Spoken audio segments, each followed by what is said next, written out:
चलिए स्टार्ट। नमस्कार साथियों, स्वागत है आपका एक बार फिर आपके अपने यूट्यूब चैनल पॉलिटी सीखो में। तो दोस्तों, हम क्या कर रहे थे? पॉलिटी, इंडियन पॉलिटी हम कर रहे थे, जिसमें हमने महत्वपूर्ण एक्ट पढ़ भी लिए हैं और कुछ पढ़ने शेष भी हैं। तो इसी क्लास को आगे बढ़ाते हैं। तो हम लास्ट क्लास कहाँ थी हमारी? क्रिप्स मिशन पर। क्या पढ़ने वाले थे हम पढ़ने वाले थे लास्ट क्लास में क्रिप्स मिशन। ठीक है। क्रिप्स मिशन कब आया था? 1942 में। ठीक है। इसे पढ़ने से पहले हम रिवीजन करेंगे, जैसा कि डेली करते हैं। रिवीजन करेंगे किसका? सबसे महत्वपूर्ण एक्ट। एक्ट किसका? 1935 का एक्ट। ठीक है। क्रिप्स मिशन को पढ़ने से पहले हम स्टार्ट करेंगे 1935 का एक्ट। सबसे महत्वपूर्ण पार्ट है। ठीक है। महत्वपूर्ण एक्ट है आपका 1935 का एक्ट। ठीक है। यह भी कहा जाता है कि भारत का वर्तमान संवैधानिक ढांचा किस पर आधारित है? 1935 के एक्ट पर। किस पर आधारित है? 1935 के एक्ट पर। ठीक है। वैसे तो मैंने अपने उसमें देखा है कि जहां भी 1935 आता है ऑप्शन में, वो करेक्ट होता है। ठीक है। मेरी ट्रिक तो ये काम कर गई थी। बाकी आप देख लीजिएगा, अगर आपके लिए कहीं भी ऑप्शन में अगर 1935 आ रहा है तो क्या पता आपके लिए भी ये ट्रिक काम कर जाए। ठीक है ना। लेकिन क्वेश्चन को पढ़ के सही करना हर जगह लागू नहीं होती। लेकिन ज़्यादातर मोस्टली मेरे साथ यही हुआ है कि 1935 मैंने टिक करा है और वो ऑप्शन क्या रहा है? सही रहा है। तो हम किसे पढ़ेंगे आज? आपका 1935 के एक्ट को रिवाइज करेंगे। ठीक है। क्या था 1935 का एक्ट? चलिए, इसे बोलते हैं भारत शासन अधिनियम 1935। क्या बोलते हैं? भारत शासन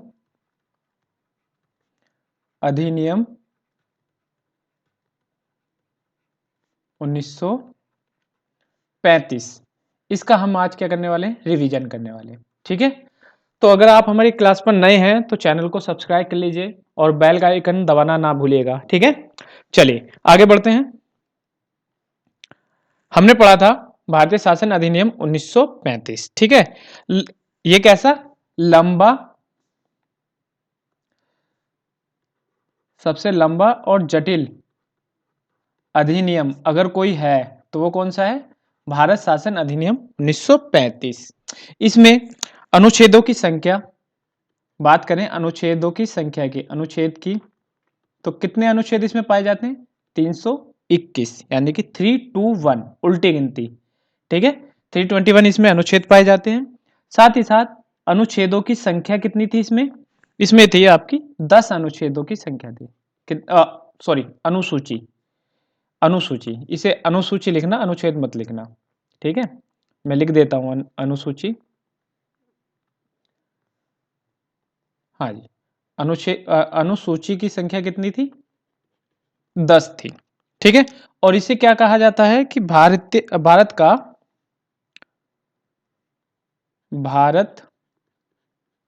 का वर्तमान संवैधानिक ढांचा। कैसा? वर्तमान संवैधानिक ढांचा किस पर आधारित है?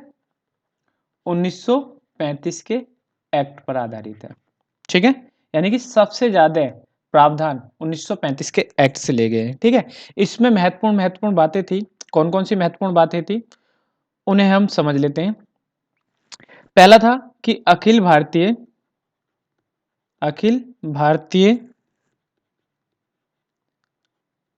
संघ का सुझाव सुझाव किस में दिया गया? 1935 के एक्ट में। ठीक है। केंद्र में द्वैध शासन, प्रांतों से हटाकर केंद्र में द्वैध शासन की स्थापना, शासन की स्थापना। ठीक है। कहां से हटाकर? प्रांतों से हटाकर। प्रांतों से ये क्या कर दिया गया? समाप्त कर दिया गया। द्वैध शासन को प्रांतों से समाप्त कर दिया गया। ठीक है। इतनी बात समझ में आएगी। दूसरी बात, प्रांतों को स्वायत्तता प्रदान की गई, प्रांतों को स्वायत्तता, स्वायत्तता यानी कि अधिकार प्रदान किए गए। ठीक है, नेक्स्ट है संघीय न्यायालय की स्थापना की गई। किसकी की? संघीय न्यायालय की स्थापना। आप बता सकते हैं कहां की? दिल्ली में। कहां की गई इसकी स्थापना? दिल्ली में इसकी स्थापना की गई। ठीक है, और ये बात ध्यान रखिएगा, ये भारत का सर्वोच्च न्यायालय नहीं था। न्यायालय नहीं था। ठीक है, इसमें एक न्यायाधीश प्लस एक मुख्य न्यायाधीश प्लस 6 अन्य न्यायाधीश शामिल थे। ठीक है, जिनकी नियुक्ति, न्यायाधीशों की नियुक्ति किसके द्वारा की जाती थी? सम्राट के द्वारा। किसके द्वारा? सम्राट के द्वारा। याद रहेगी ना बेटा? चलिए, पहला हम इसमें डिस्कस कर लेते हैं। अखिल भारतीय संघ का सुझाव दिया था कि इसमें जो प्रस्ताव दिया था, जो सुझाव दिया था, वो स्वीकार हुआ था या नहीं हुआ था। चलिए, इसके लिए पढ़ते हैं हम अखिल भारतीय संघ का सुझाव। क्या सुझाव था? चलिए देखते हैं। हाँ जी, बात करते हैं अखिल भारतीय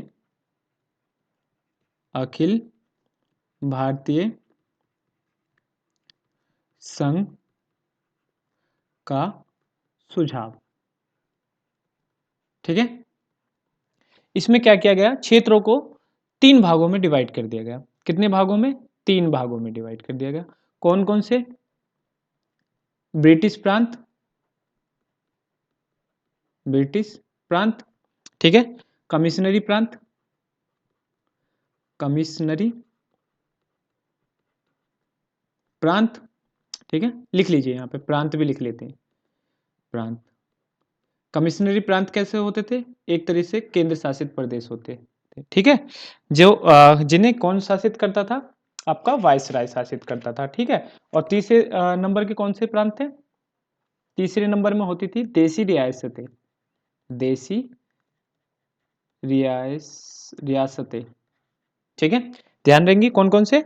आपके ब्रिटिश प्रांत, कमिश्नरी प्रांत, ठीक है, जो वायसराय द्वारा शासित होते थे। तीसरे होते थे आपकी देसी रियासतें। ठीक है, ब्रिटिश प्रांत के अंतर्गत 11 प्रांत आते थे, 11 प्रांत।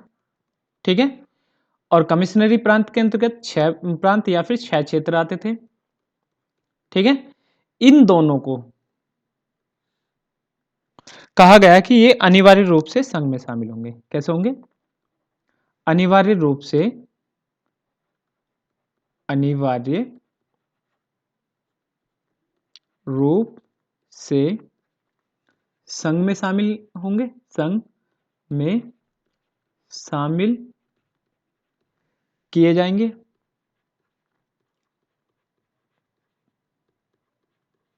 ठीक है, इतनी बात समझ में आई। और देसी रियासतों को क्या किया गया? स्वेच्छा, स्वेच्छा या फिर कहें स्वतंत्र छोड़ दिया गया। स्वतंत्र, एक सेकंड रुकिए।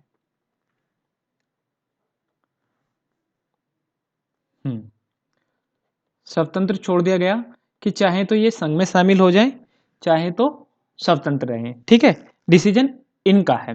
ठीक है, और परिणाम क्या निकला इसका? इसका परिणाम निकला कि देसी रियासतों ने संघ में शामिल होने से मना कर दिया। देसी रियासतों ने संघ में शामिल होने से, शामिल होने से मना कर दिया, मना कर दिया। और इसका भी क्या परिणाम हुआ? कि अखिल भारतीय संघ की स्थापना नहीं हो पाई। इसमें क्या हुआ? लिखेंगे अखिल भारतीय संघ का गठन नहीं हो पाया, का गठन नहीं हो सका। ध्यान रहेगा बेटा, देखिए, अखिल भारतीय संघ का सुझाव दिया गया, ठीक है। इसके अंतर्गत प्रांतों को 3 भागों में बांटा गया। नंबर 1 ब्रिटिश प्रांत, जिसके अंतर्गत 11 प्रांत आते थे, ठीक है। नंबर 2 कमिश्नरी प्रांत, जिसे केंद्र शासित प्रदेश भी बोल सकते हैं, ठीक है, जो जिन्हें वायसराय शासित करता था, ठीक है। इसके अंतर्गत 6 क्षेत्र आते थे, ठीक है, और देशी रियासतें थी, ठीक है। और ब्रिटिश प्रांत और कमिश्नरी प्रांत को क्या कहा गया कि ये अनिवार्य रूप से संघ में शामिल किए जाएंगे, और देशी रियासतों के लिए और क्या किया गया कि उन्हें स्वेच्छा, उनके निर्णय पर डिपेंड कर दिया गया, चाहे तो आप स्वेच्छा से संघ में शामिल हो जाइए या फिर स्वतंत्र रहिए, ठीक है। अब इसका परिणाम क्या निकला, देशी रियासतों ने संघ में शामिल होने से मना कर दिया, ठीक है। मना करने के बाद क्या हुआ, अखिल भारतीय संघ का गठन नहीं हो सका, ठीक है। इतनी बात समझ में आई। चलिए नेक्स्ट चलते हैं। नेक्स्ट हम पढ़ रहे थे, इसके बाद हमने बताया था आपको कुछ महत्वपूर्ण बातें बताई थी हमने, क्या क्या बताई थी इसको हम समझ लेते हैं, ठीक है। केंद्रीय विधानमंडल, केंद्रीय विधानमंडल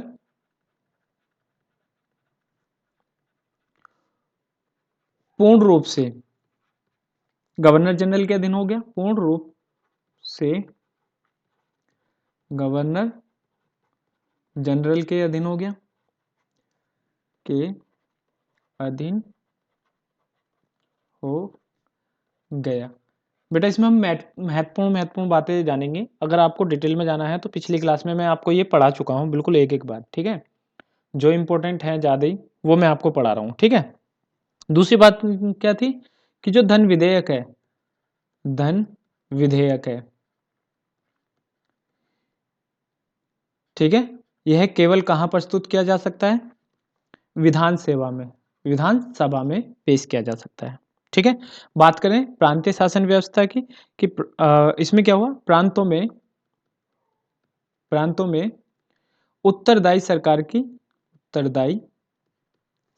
स्थापना,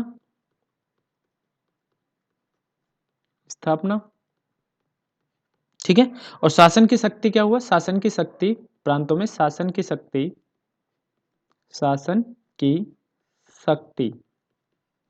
जनता द्वारा निर्वाचित प्रतिनिधियों के हाथों में आ गई, ठीक है। और प्रांतों की कार्यपालिका किसकी, प्रांतों की कार्यपालिका गवर्नर और मंत्रिपरिषद द्वारा गठित की जाने लगी, गवर्नर और मंत्रिपरिषद द्वारा गठित होने लगी, ठीक है। और मंत्रिमंडल का प्रमुख कौन बना, मंत्रिमंडल का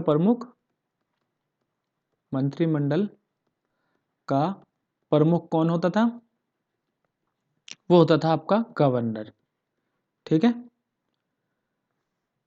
कौन होता था बेटा, वो होता था आपका गवर्नर, ठीक है।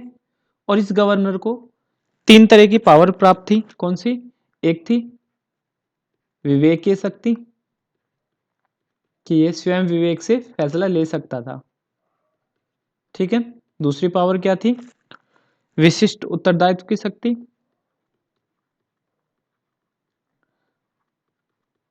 उत्तरदायित्व की शक्ति, ठीक है, याद रहेगी। और नंबर 3 क्या थी, मंत्रिमंडल की सलाह से उस शक्ति का प्रयोग कर सकता था, किसकी, मंत्रिमंडल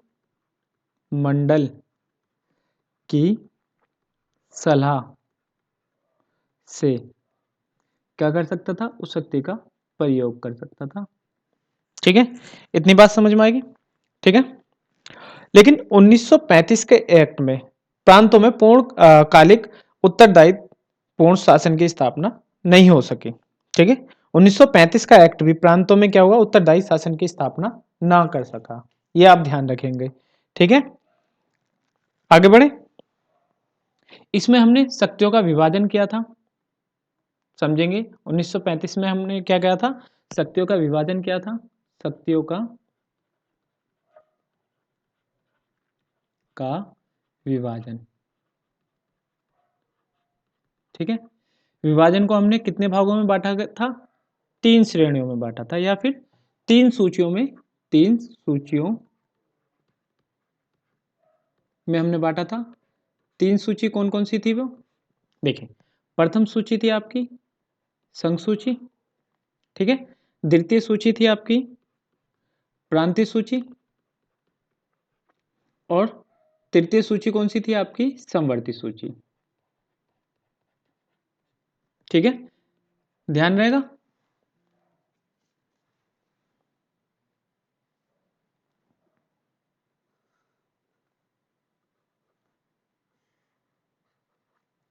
संघ सूची, संघ सूची वह सूची थी जिसपे केंद्र कानून बना सकती थी। राज्य सूची राज्य नहीं, प्रांतीय सूची वो थी जिसपे प्रांतीय सरकार कानून बना सकती थी। समवर्ती सूची वो थी जिसपे केंद्र और प्रांत प्लस प्रांत दोनों ही क्या कर सकती थी, कानून बना सकती थी, ठीक है। याद रहेगा। चलिए अब बात करें संघ सूची की। इसमें कितने विषय थे, 59 विषय थे, यानी कि 59 विषय थे। और 59 विषय ही क्या थे, भारतीय हित के विषय थे। कैसे, भारतीय हित के विषय किसके अंतर्गत आते हैं, आपके केंद्र शासित प्रदेश के सॉरी केंद्र सूची के अंतर्गत आते हैं, ठीक है। बात करें प्रांतीय सूची, इस पे क्या है, प्रांतीय सरकार कानून बना सकती है, और 54 विषय प्रांतीय सरकार के अंतर्गत आते हैं। कितने, 54 विषय, ठीक है।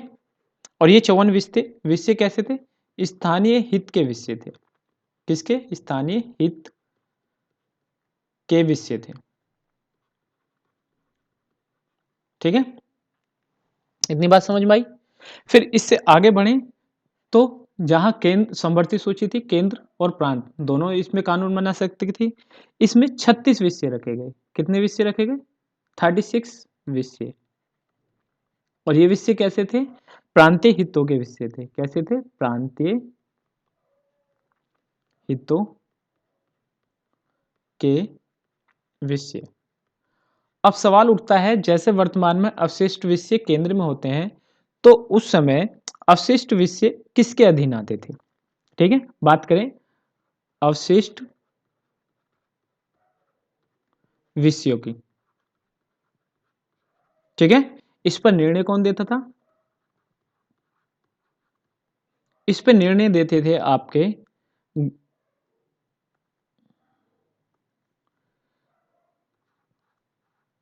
गवर्नर जनरल, या फिर कौन, वायसराय। अवशिष्ट विषयों पर निर्णय देने का अधिकार किसके पास था, गवर्नर जनरल या वायसराय के पास, ठीक है। बात ध्यान रहेगी। चलिए आगे बढ़े, चलिए आगे बढ़ते हैं। अगर बात करें संघीय न्यायालय की स्थापना की, संघीय न्यायालय, न्यायालय इसे फेडरल भी बोल सकते हैं, फेडरल बोलते हैं, फेडरल न्यायालय की स्थापना आपको पता है कहां पर की गई थी, बताइएगा। बेटा मन के अंदर ही अपने जो भी मैं क्वेश्चन पूछता हूँ उसको सवाल को जो ना बोल लिया करो, ताकि इससे ये भी होता है कि अगर गलत होगा तो सही पता लग जाएगा, ठीक है। इससे माइंड में एक छवि बन जाती है कि हाँ भाई ये इसका ये आंसर होगा, ठीक है। हाँ, संघीय न्यायालय की स्थापना, ठीक है, कहाँ की गई थी, दिल्ली में, ठीक है। ठीक है, क्यों की गई थी, संघ और इसमें शामिल होने वाली इकाइयों के बीच जो विवाद होते हैं उनको निपटाने के लिए, ठीक है। इसमें एक मुख्य न्यायाधीश, न्यायाधीश के साथ 6 अन्य न्यायाधीश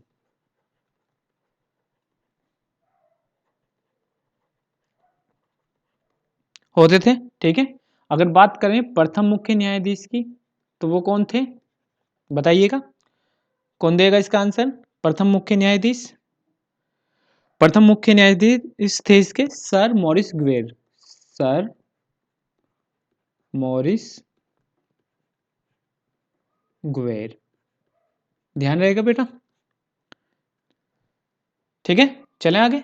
और इन न्यायाधीशों की नियुक्ति कौन करता था, किसके द्वारा होती थी? सम्राट द्वारा, सम्राट द्वारा इन न्यायाधीशों की नियुक्ति की जाती थी। ठीक है, और जिनकी उम्र सीमा कितनी थी? 65 वर्ष। ठीक है, उम्र सीमा कितनी निर्धारित की गई? 65 वर्ष। ठीक है, मैंने आपको यह भी बताया कि ये जो संघीय न्यायालय था, ये सर्वोच्च न्यायालय नहीं था, भारत का सर्वोच्च न्यायालय नहीं था। लिख लीजिए इसे कहीं भी, सर्वोच्च न्यायालय नहीं था। ठीक है, बात रहेगी याद। चलिए अब छोटी सी बात इसको समझिएगा कि प्रशासन के इतने विरोध के बीच द्वितीय महायुद्ध छिड़ गया। ठीक है, और ब्रिटिश ने भारत को भी इसमें शामिल करने की घोषणा की। ठीक है ना, युद्ध के प्रश्न पर कांग्रेस ने मंत्रिमंडल से त्यागपत्र दे दिया और घोषणा कर दी कि जब तक ब्रिटिश सरकार यह सार्वजनिक घोषणा ना कर दे कि युद्ध समाप्त होने पर भारत को स्वतंत्रता प्रदान की जाएगी, तब तक भारत युद्ध में सहयोग प्रदान नहीं करेगा। क्या नहीं करेगा? सहयोग प्रदान नहीं करेगा। ठीक है, फिर इसी के साथ आया हमारा क्रिप्स मिशन। क्या आया? क्रिप्स मिशन, जो हमारा आज का विषय था। क्या विषय था आज का? विषय हमारा क्रिप्स मिशन कब आया?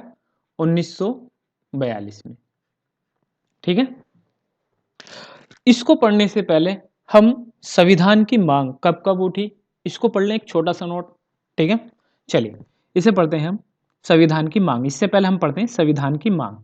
ठीक है, उसके बाद पढ़ेंगे हम क्रिप्स मिशन। ठीक है, बात करें संविधान की मांग, संविधान की मांग। ठीक है, ये जानेंगे कि कब कब संविधान की मांग रखी गई। ठीक है, देखिए 1922 में, कब? 1922 में, वर्ष 1922 में सर्वप्रथम संविधान का विचार किसके दिमाग में आया? ठीक है, वो आया गांधी जी के दिमाग में। ठीक है, लेकिन 1895 में तिलक द्वारा भी, किसके द्वारा? तिलक द्वारा भी संविधान की मांग की गई थी वैसे। ठीक है, 1922 में सर्वप्रथम विचार गांधी जी के दिमाग में आया। ठीक है, इनडायरेक्ट था ये, कैसा था? इनडायरेक्ट। ठीक है, हाँ, बात करें समय बीता वर्ष 1934 में, आप सभी को पता होगी एम एन रॉय द्वारा, एम एन रॉय द्वारा क्या किया गया? औपचारिक रूप से प्रथम बार, औपचारिक रूप से प्रथम बार मांग, औपचारिक रूप से प्रथम बार मांग रखी गई। ठीक है, वर्ष 1935 में। ठीक है, कांग्रेस ने आधिकारिक रूप से, किसने? कांग्रेस ने आधिकारिक रूप से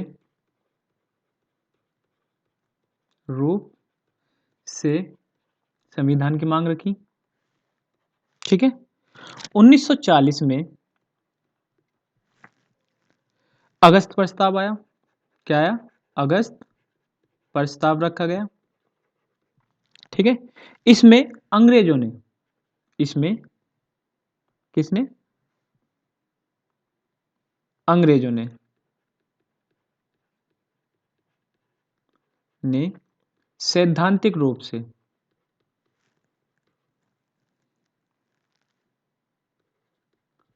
से संविधान की मांग को मान लिया, लेकिन ये क्या हुआ, अस्वीकार कर दिया गया। क्या कर दिया गया, अस्वीकार कर दिया गया। फिर वर्ष 1942 में क्या आया, आपका क्रिप्स मिशन आया। ठीक है, जिसकी चर्चा हम करने वाले हैं। ठीक है, क्रिप्स मिशन में आधिकारिक रूप से मांग को स्वीकार तो कर लिया गया, लेकिन फिर भी क्या हुआ, यह भी अस्वीकार कर दिया गया। क्या कर दिया गया, अस्वीकार कर दिया गया। ठीक है, इसको हम डिटेल में भी पढ़ेंगे। ठीक है ना। फिर वर्ष 1946 में क्या आया, सोच के बताइएगा, सबसे महत्वपूर्ण। वर्ष 1946 में आपका आया कैबिनेट मिशन।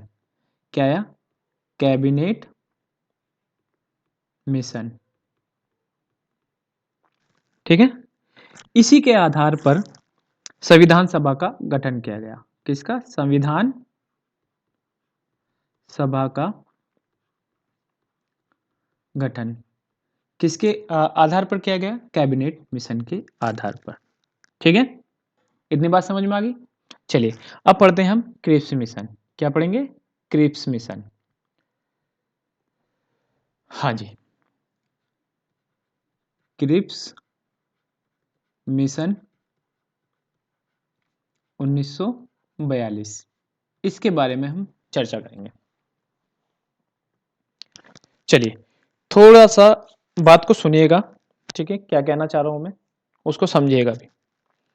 जब ब्रिटिश सरकार को पूर्णतः विश्वास हो गया, किसको, ब्रिटिश सरकार को पूर्णतः विश्वास हो गया कि भारतीयों की मांगों को अब अधिक दिनों तक टाला नहीं जा सकता। किसकी मांगों को, भारतीयों की मांगों को। जब ब्रिटिश सरकार को यह विश्वास हो गया कि अब भारतीयों की मांगों को अधिक समय तक टाला नहीं जा सकता, तब तत्कालीन प्रधानमंत्री थे ब्रिटेन में, कौन, चर्चिल। कौन थे, चर्चिल। यानी कि ब्रिटेन की तत्कालीन प्रधानमंत्री कौन थे, चर्चिल। इन्होंने क्या किया, सर स्टेफोर्ड क्रिप्स के नेतृत्व में एक दूतमंडल भारत भेजा। क्या करा, एक दूतमंडल भारत भेजा। ठीक है, इसी दूतमंडल को क्या नाम दिया गया, क्रिप्स मिशन, जो आगे चल के प्रसिद्ध हुआ किस नाम से, क्रिप्स मिशन के द्वारा नाम से। ठीक है, चलिए लिख लीजिए, छोटा सा नोट्स है, इसको लिख लेते हैं। जब जब ब्रिटिश सरकार को, किसको, ब्रिटिश सरकार को पूर्णतः विश्वास हो गया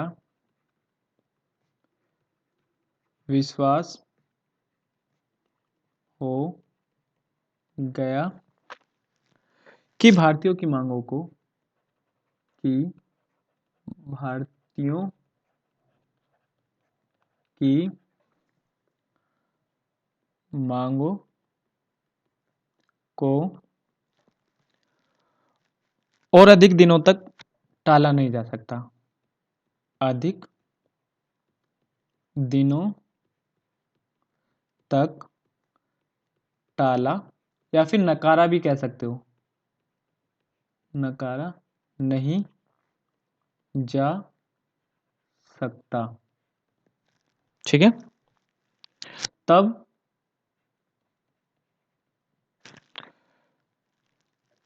ब्रिटेन के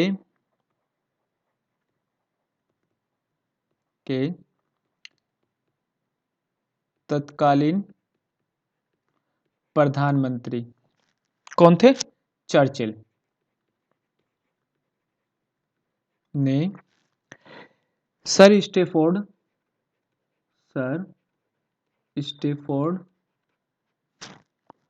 क्रिप्स के नेतृत्व में, क्रिप्स के नेतृत्व में एक दूत मंडल भारत भेजा, एक दूत मंडल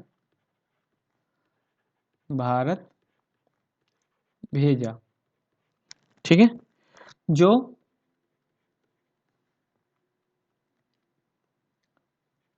क्रिप्स मिशन के नाम से प्रसिद्ध हुआ।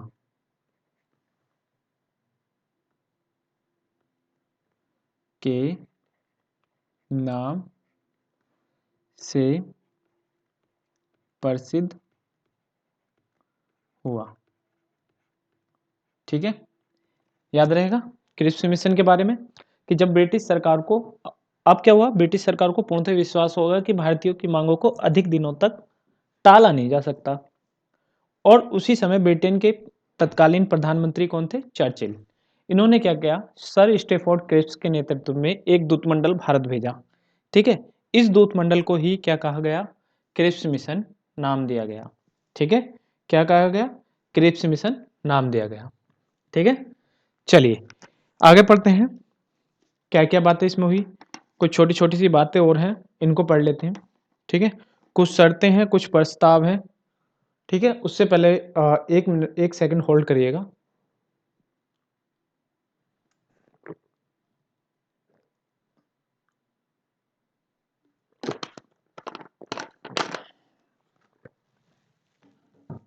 चलिए, हाँ जी, क्रिप्स मिशन को भारतीय नेताओं के विचार विमर्श तो करना ही था, साथ ही उन्हें युद्ध के लिए भारतीयों का सहयोग भी प्राप्त करना था।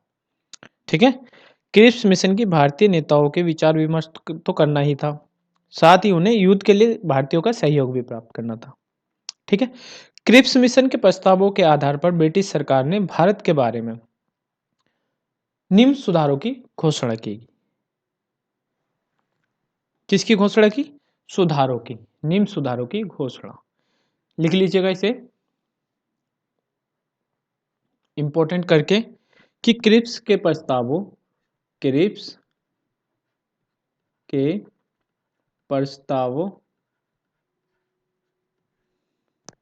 के आधार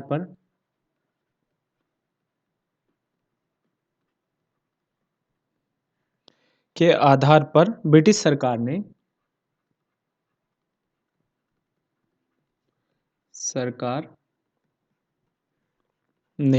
भारत के बारे में भारत के बारे में निम्न सुधारों की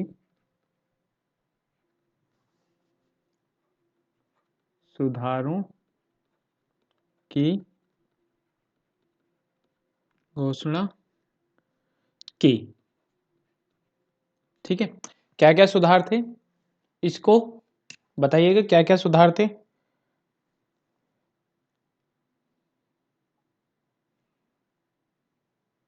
बोलिए।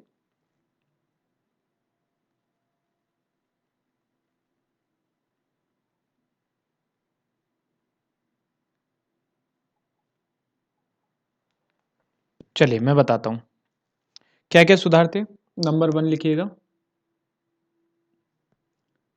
नंबर 1 लिख लीजिए या पॉइंट लिख लीजिएगा। ठीक है, उनमें से कुछ महत्वपूर्ण सुधारों के बारे में पढ़ेंगे कि युद्ध, पहले सुन लीजिएगा, युद्ध समाप्त होने के बाद एक निर्वाचन संविधान सभा की स्थापना की जाएगी। युद्ध समाप्त होने के बाद एक निर्वाचित संविधान सभा की स्थापना की जाएगी, जो भारत के लिए नया संविधान बनाएगी।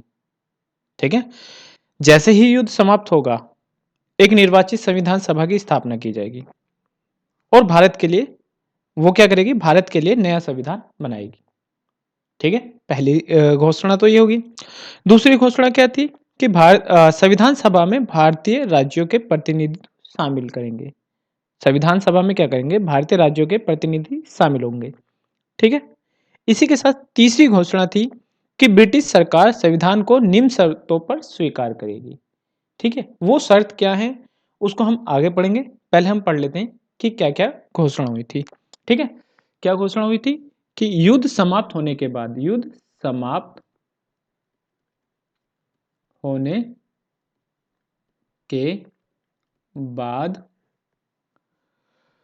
एक निर्वाचित संविधान सभा की स्थापना की जाएगी। एक निर्वाचित संविधान सभा की स्थापना स्थापना की जाएगी। ठीक है, एक तो घोषणा ये थी। ठीक है, अन्य घोषणा क्या थी कि संविधान सभा में भारतीयों, संविधान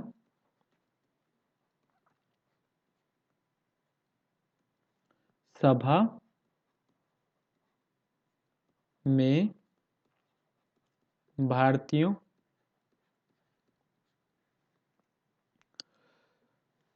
भारतीय राज्यों, ठीक है, इससे भारतीय करना कैसे, हाँ,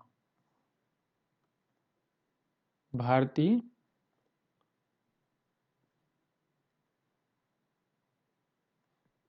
भारतीय राज्यों के प्रतिनिधि शामिल करेंगे, के प्रतिनिधि शामिल किए जाएंगे। ठीक है, और तीसरी घोषणा क्या थी कि ब्रिटिश सरकार संविधान को निम्न शर्तों पर स्वीकार करेगी। क्या करेगी? ब्रिटिश सरकार संविधान को, किसको? संविधान को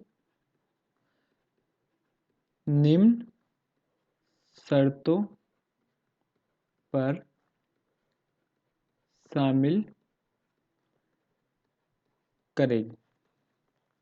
ठीक है, अब क्या क्या शर्तें थी इसको पढ़ने के लिए पहले आप ये डाल लीजिएगा, लिख लीजिएगा। ठीक है, इसके बाद हम लिखेंगे कि ब्रिटिश सरकार की शर्तें, क्या हेडिंग डालेंगे? ब्रिटिश सरकार की शर्तें। चलिए बढ़ते हैं अपने नेक्स्ट पेज पर। क्या लिख हेडिंग डालनी है हमें? ब्रिटिश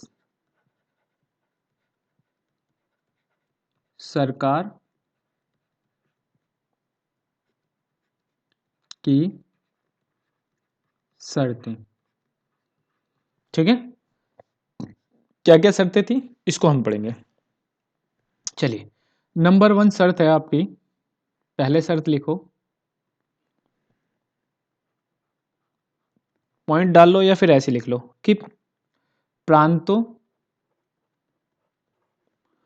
को संविधान को स्वीकार व अस्वीकार करने का अधिकार है। जो प्रांत हैं होंगे, प्रांतों को संविधान स्वीकारने व अस्वीकारने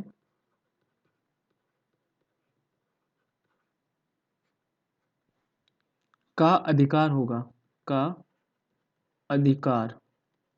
ठीक है, प्रांतों को संविधान स्वीकारने और अस्वीकार करने का अधिकार दिया गया। ठीक है, इसमें क्या था?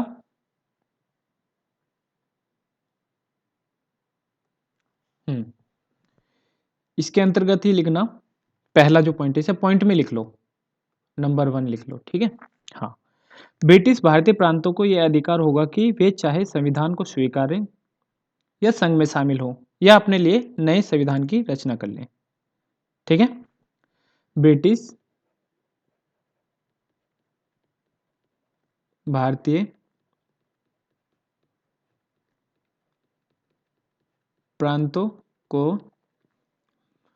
यह अधिकार होगा, अधिकार होगा कि वह, कि वे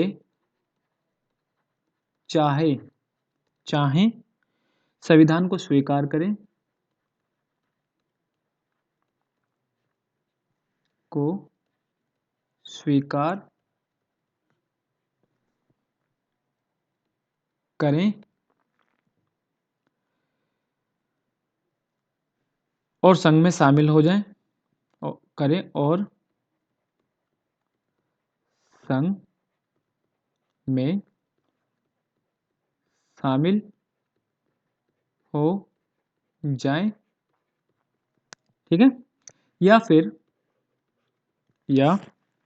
फिर अपने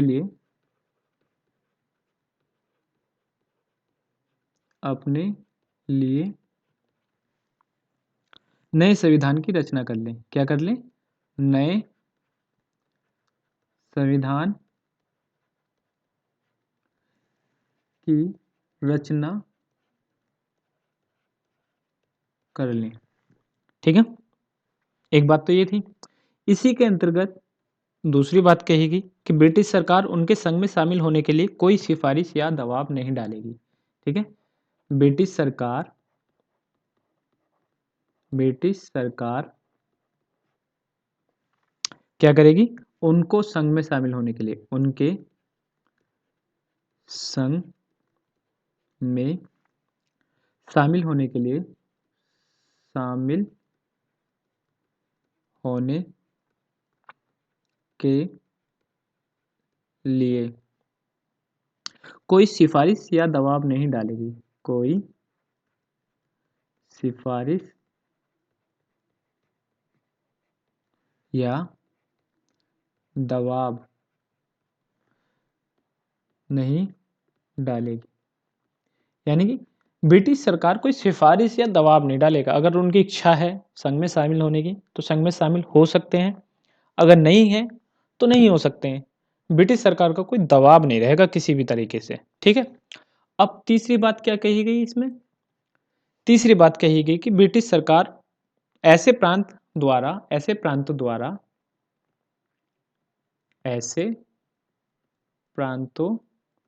द्वारा नए संविधान के निर्माण पर, नए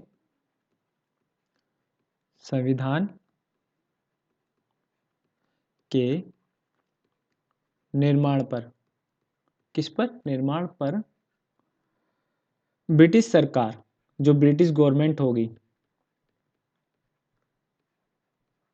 गवर्नमेंट, उन्हें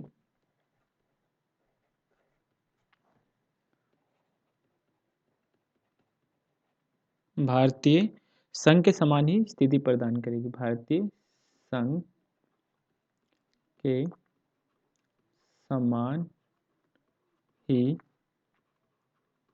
स्थिति प्रदान करेगी। ठीक है, लिख लिया ये सब। अब समझिएगा कि प्रांतों को संविधान को स्वीकार करने और अस्वीकार करने का अधिकार था। ठीक है, ब्रिटिश ने भारतीय प्रांतों को यह अधिकार भारतीय प्रांतों को ये अधिकार होगा, ब्रिटिश ने क्या कहा? भारतीय प्रांतों को यह अधिकार होगा कि वे चाहे संविधान को स्वीकार करें और संघ में शामिल हो जाएं, या फिर अपने लिए नए संविधान की रचना कर लें।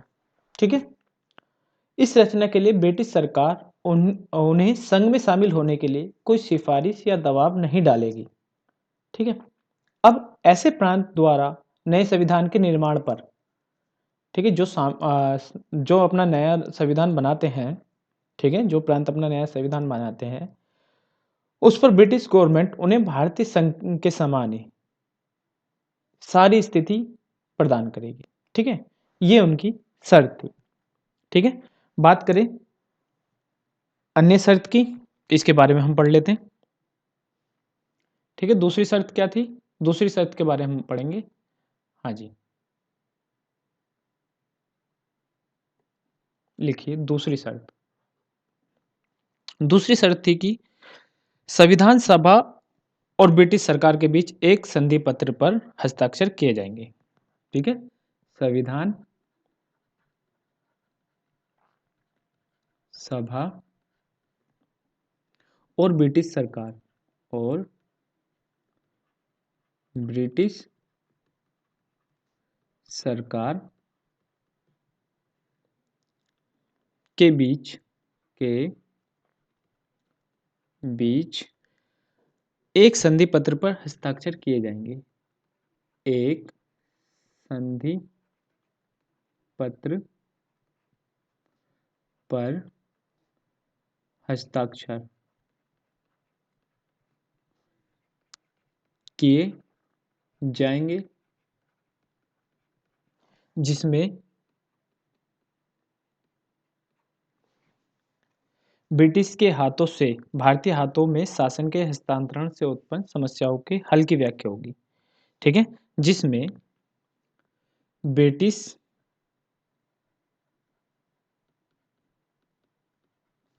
के हाथों से भारतीय हाथों में भारतीय हाथों में शासन के हस्तांतरण शासन के हस्तांतरण होता है ट्रांसफर, हस्तांतरण से उत्पन्न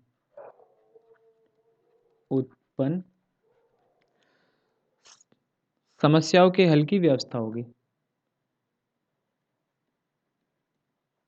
समस्याओं के हल की व्यवस्था होगी। ठीक है बेटा, ध्यान रहेगा। इसी में नेक्स्ट पॉइंट है आपका, क्या कहता है,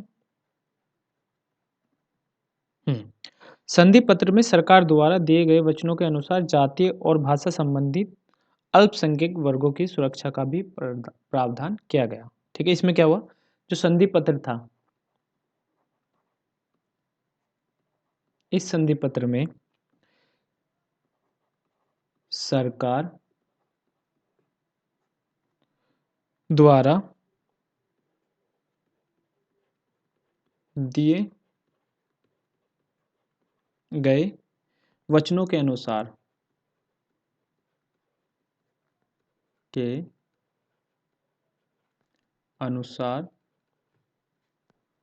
जातीय और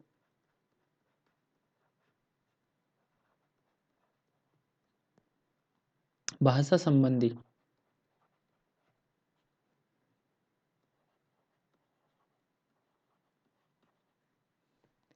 अल्पसंख्यक वर्गों के, किसके, अल्पसंख्यक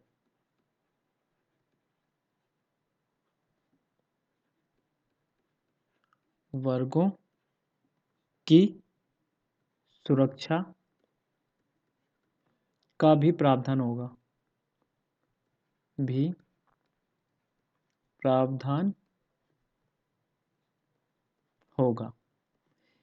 ठीक है, ये दो शर्तें थी। ठीक है, कौन कौन सी, पहले हमने बताई, जो प्रांतों को संविधान को स्वीकार करने और अस्वीकार करने का अधिकार था, और दूसरी ये हमने लिखी है कि संविधान सभा और ब्रिटिश सरकार के बीच एक संधि पर क्या होंगे, हस्ताक्षर किए जाएंगे। ठीक है, जिसमें ब्रिटिश के हाथों से भारतीय हाथों में शासन को ट्रांसफर करने से जो प्रॉब्लम्स उत्पन्न हुई है उनके सलूशन की व्यवस्था होगी। ठीक है, ये बात समझ में आ गई दोनों के दोनों। ठीक है, संधि पत्र में सरकार द्वारा दिए गए वचनों के अनुसार जातीय और भाषा संबंधित अल्पसंख्यक अल्पसंख्यक वर्गों की सुरक्षा का भी क्या होगा, प्रावधान होगा। ये दो शर्तें ब्रिटिश सरकार के द्वारा इनकी घोषणा की गई थी। ठीक है, आगे पढ़ते हैं हम।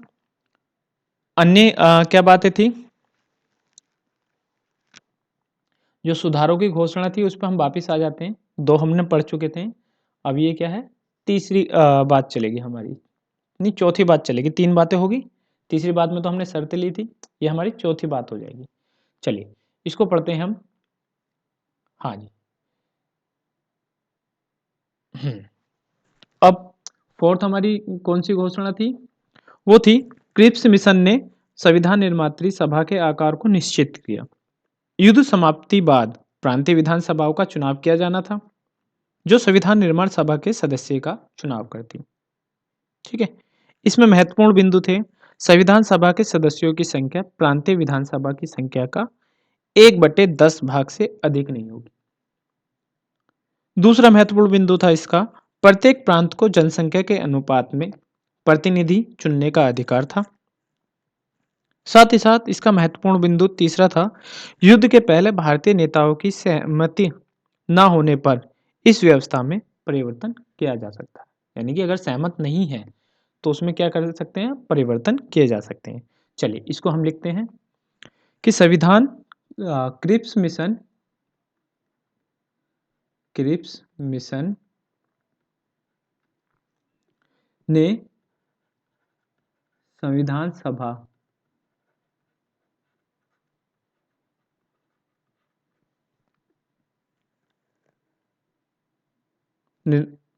के आकार को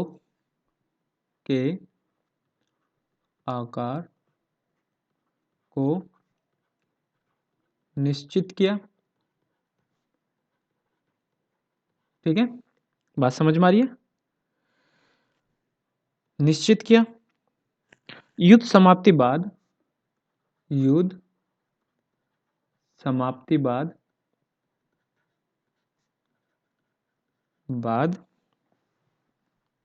प्रांतीय विधानसभाओं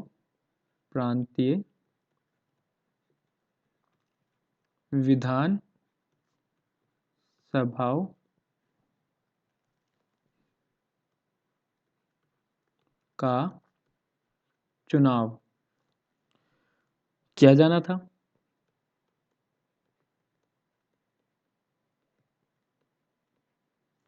ठीक है, जो संविधान निर्माण सभा के सदस्य का चुनाव करती है। जो संविधान निर्माण सभा के सदस्यों का चुनाव करती, सदस्यों का चुनाव करती। ठीक है, इसमें महत्वपूर्ण बातें क्या क्या थी? महत्वपूर्ण बिंदु थे इसमें कि संविधान सभा के सदस्य संविधान सभा के सदस्यों की संख्या प्रांतीय विधानसभा की संख्या का, किसकी? प्रांतीय विधानसभा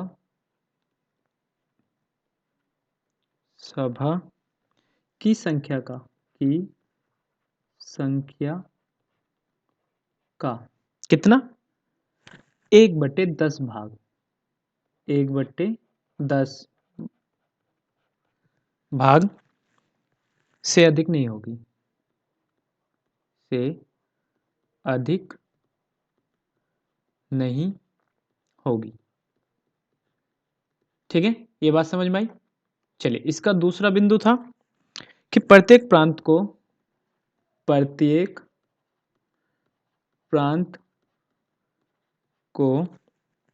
जनसंख्या के अनुपात में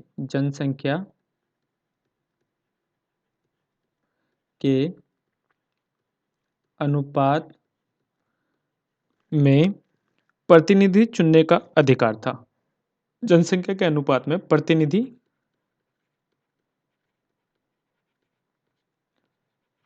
चुनने का अधिकार था।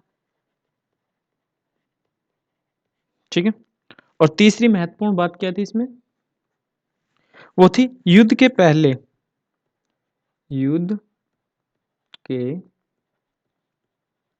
पहले भारतीय नेताओं के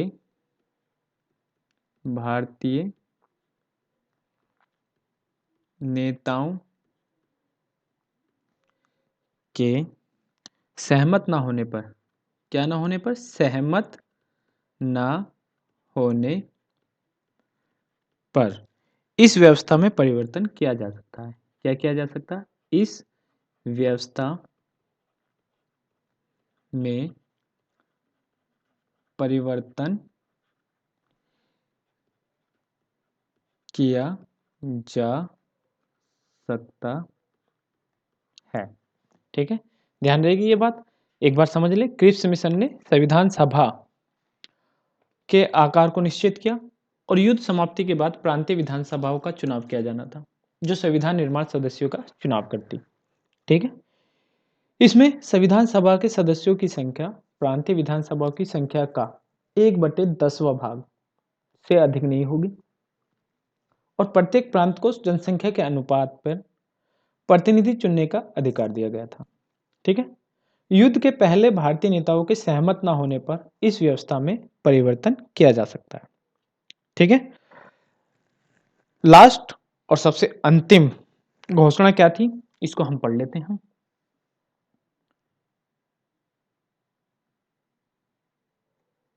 नंबर 5 घोषणा थी आपकी कि युद्ध काल में भारतीयों की प्रतिरक्षा का जो उत्तरदायित्व है वो किस पर, ब्रिटिश सरकार के ऊपर होगा। ठीक है, परंतु सैनिक, नैतिक और भौतिक रूप से संगठन तथा सहयोग का उत्तरदायित्व भारत सरकार पर होगा। किस पर होगा, भारत सरकार पर। ठीक है, क्रिप्स मिशन के प्रस्तावों को भारत के सभी राजनीतिक दल ने क्या कर दिया, अस्वीकार कर दिया। क्या कर दिया, अस्वीकार कर दिया। ठीक है, और इसी के बाद क्या आया, कैबिनेट मिशन 1946। ठीक है, चलिए अभी नंबर 5 पढ़ लेते हैं। नंबर 5 क्या करते हैं कि युद्ध काल में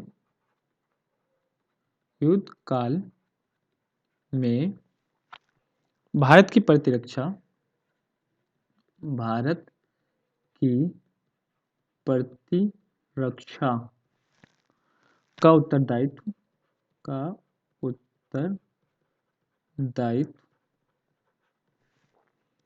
ब्रिटिश सरकार के ऊपर, किसके ऊपर, ब्रिटिश सरकार के ऊपर होगा। किंतु परंतु कुछ भी लिख लो, किंतु सैनिक,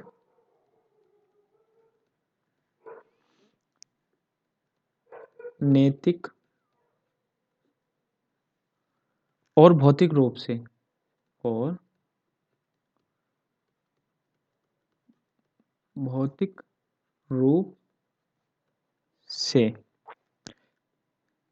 संगठन तथा सहयोग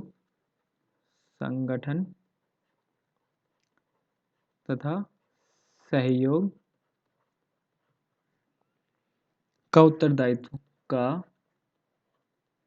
उत्तरदायित्व किस पर होगा, भारत सरकार का होगा। भारत सरकार का होगा। ठीक है, किसका होगा, भारत सरकार का। ठीक है, क्रिप्स मिशन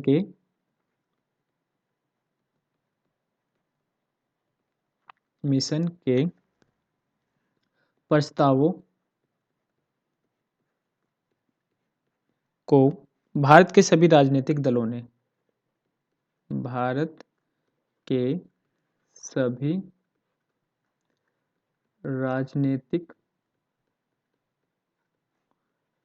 दलों ने अस्वीकार कर दिया। क्या कर दिया, अस्वीकार कर दिया। ठीक है, अस्वीकार कर दिया। ठीक है, और इसके बाद क्या आया आपका, वेवेल योजना आई। वैसे वेवेल योजना 1945 में आई थी। ठीक है, जिसका उद्देश्य था भारतीय संवैधानिक गतिरोध को समाप्त करना। ठीक है, इसके बाद हम क्या पढ़ेंगे, हम पढ़ेंगे आपका कैबिनेट मिशन।